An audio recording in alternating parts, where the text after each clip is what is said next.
À 5h moins le quart ce matin, premier coup de pioche sur le mur de Berlin. La zone interdite est aux mains de la jeunesse allemande.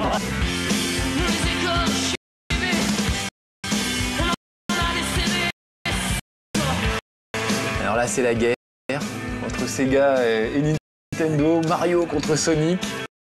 Et la nouvelle génération de consoles, les 16 bits, on avait 8 bits avant, on passe à 16 bits. Ouais, donc c'est 2 fois plus de vitesse. Voilà, 2 fois plus de vitesse, 2 fois plus beau. En fait. Et puis il y a le son, il y a l'image, enfin, il y a le son, il y a la musique. C'est vrai que là, elles y sont aussi. Il y avait les pro Amiga, dont je faisais partie, les pro Atari. Alors en gros, l'Amiga était plus orienté vers les infographistes 3D. Mais c'est vrai que tout ce qui était musique et 2D, c'était plus Atari. Ce qui fait que cette machine restera dans l'histoire et que l'Amiga, malheureusement, fondra dans les oubliettes, c'est ces 2 petits trous-là. Oui. C'est la prise MIDI intégrée. C'est le début de la nouvelle ère de la musique. Aujourd'hui, on utilise des logiciels extraordinaires, mais c'est venu de là. Moi, j'ai démarré, c'était les journaux, on vendait qu'aux passionnés, c'était les passionnés. Donc, c'était vraiment un truc de passionnés. Hein. Les passionnés parlent aux passionnés, sont entre passionnés. Au début, c'était un monde de fous. C'était un monde de fous furieux. Les gens étaient passionnés par ce qu'ils faisaient, mais vraiment passionnés.